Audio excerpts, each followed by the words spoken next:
네, 기술적 분석입니다. 자, 시장 상황 빠르게 한번 말씀드리는 시간 가져보도록 하겠습니다. 자, 지금 시장 자체가 정말 상당히 지루한 시장이에요.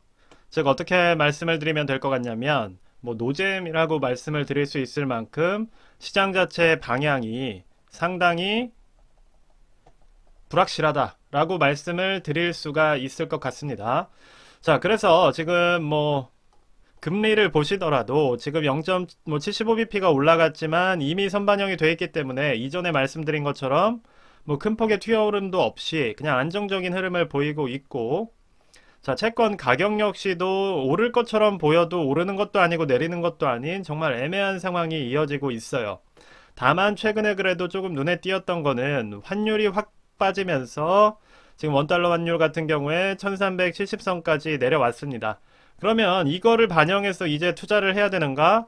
라고 했을 땐 또 아니에요. 그쵸?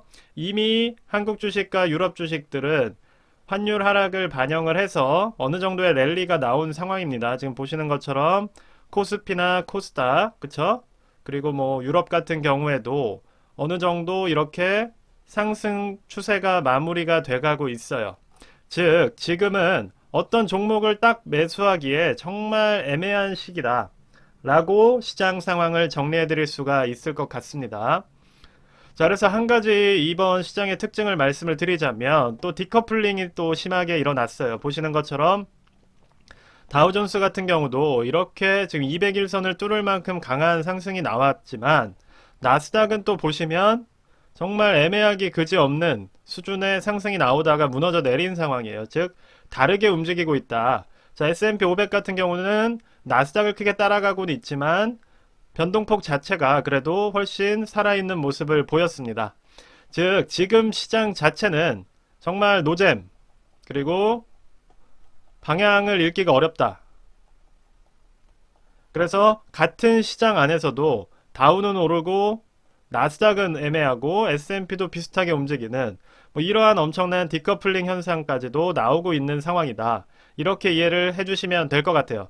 지금 그럼 이 시장이 어떻게 움직일 것인가 라고 예상을 해보자면 앞서 말씀드렸듯이 한국, 유럽, 즉 이머징 국가들은 이미 한 달 가까운 랠리가 나왔어요.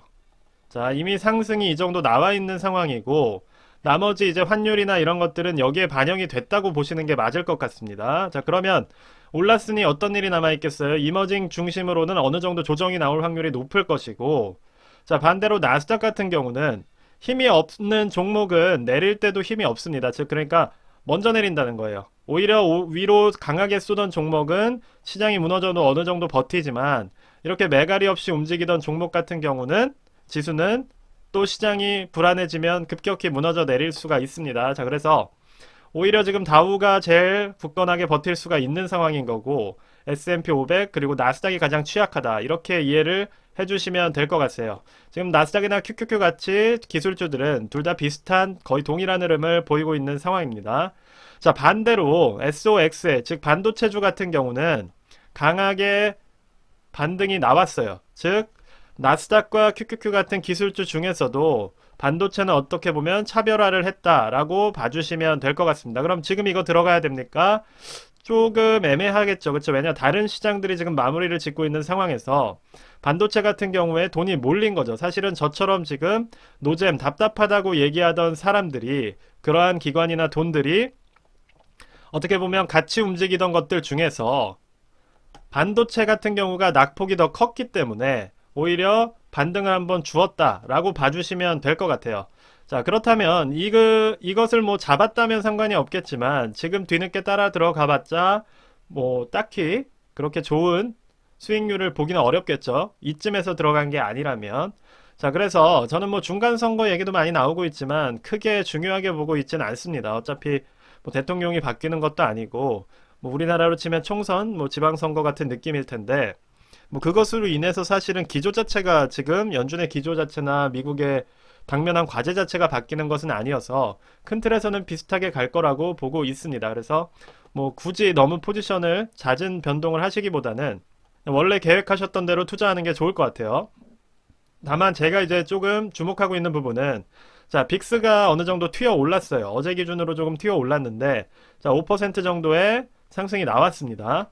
자, 이 말은 어떤 얘기냐면, 지지부진한 시장에서 공포지수가 오른다는 얘기는 사실상 불안감의 방향이 하방으로 향할 확률이 높다는 어떤 반증일 수 있다는 거예요. 그래서 VBIX 같은 경우에도 어느 정도 이제 상승 추세로 돌아가려는 모습이 나오고 있기 때문에 지금은 어떻게 보면 정말로 애매한 장이다. 정말로 애매한 장이기 때문에 지금 상방 베팅을 하시기보다는 어느 정도 조금 관망 추세 지켜보시는 게 필요할 것 같다. 다만 무너져 내린다면 기술주 중심으로 또다시 하방이 나올 수 있는 위치다 라고 생각해 주시면 좋을 것 같아요. 자, 그래서 이전부터 말씀을 드렸듯이 지금은 자, 강력한 만선 저항과 위에서부터 내려오고 있는 51선, 201선 저항이 지금 이렇게 계속해서 횡보하면서 싸우고 있는 장세다라고 봐주시면 좋을 것 같아요. 그럼 이 폭 자체가 줄어들고 있기 때문에 강한 변동폭보다는 작은 변동폭이 계속해서 생기고 있고, 그렇다 보니까 투자하시는 분들 입장에서 상당히 지루하고 재미가 없다라고 느낄 수가 있는 장세인 거예요.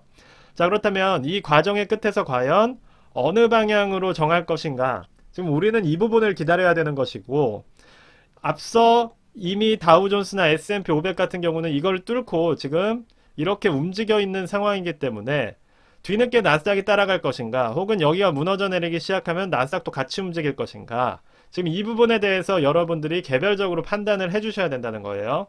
자, 저 같은 경우는 빅스를 주목하고 있는 이유는 빅스가 튀기 시작하면 결국 풋옵션이 늘 것이고, 그렇다면 하방으로 향하는 에너지가 강해지지 않을까라고 저는 개인적으로 분석을 하고 있기 때문에, 자, 오늘부터 지난 3일 동안 뭐 이걸 가지고 뭐 반등이라 얘기하기도 참 민망하죠. 이런 것들은 그냥 오르는 겁니다. 그냥 어쩔 수 없이 에너지 상으로 다른 시장도 오르는데 지금 이 정도 에너지밖에 없다는 얘기예요. 그래서 자, 오늘부터 어떤 방향으로 시장이 움직일지 그것을 조금 지켜봐 주시는 게 핵심일 것 같아요. 특히 기술주를 투자하시는 분들은 자, 뭐 오늘 강한 상승이 나오지 않는다면 제가 항상 하는 얘기지만 가야 될 때 못 가면 결국 무너져 내리는 겁니다. 그래서 오늘도 상승을 이어가지 못하고 추세가 어느 정도 무너져 내리기 시작한다면 그때는 조금 하방을 대비하시는 식으로 시장을 지켜봐 주시는 게 좋을 것 같습니다.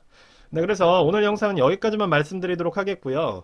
뭐 지금은 강력한 어떤 의견을 내기가 상당히 애매한 위치예요. 추세 자체도 애매하고 위치 자체도 애매하고 시장 자체도 애매합니다.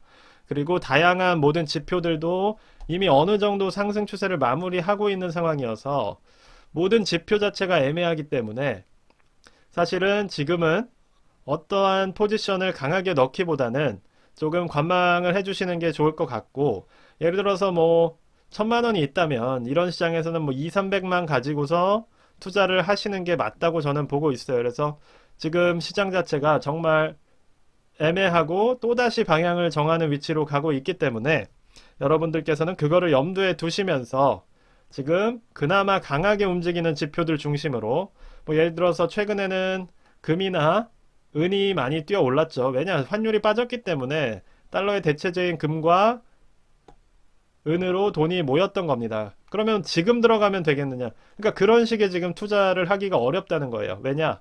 모든 추세 자체가 발작처럼 살짝살짝 튀고 사라지기 때문에 어떠한 것에 뒤늦게 들어가면은 결국 물리는 위치밖에 안 된다는 겁니다. 그래서 지금은 장기적으로 시장을 보기가 조금 어려운 시기고, 지금 연준이나 아니면 미국 시장이나 정치적인 이슈들 자체도 사실은 어떤 특정 방향, 랠리를 지원한다거나 하락을 부추긴다는 게 아니라 그냥 애매한 거예요. 지금 뉴스가 없기 때문에 상당히 애매한 위치로 가고 있다라고 생각을 해주시고, 그냥 그런 마인드로 지금은 시장을 관망하고 공부하는 시기에 오히려 이럴 때 책 읽으시고 이전의 차트들 살펴보시는 그런 시기로 가져가 주시면서 오히려 시장을 한번 예측을 해보시고 지금 만선과 이 50일, 200일선 저항 사이에서 어떤 방향을 정할지에 대한 데이터들을 모아 가실 때다. 이렇게 조언을 드리면서 마지막으로 영상 마무리하도록 하겠습니다. 네, 영상이 도움이 되셨으면 구독과 좋아요 꼭 좀 부탁드리고요. 네, 감사합니다.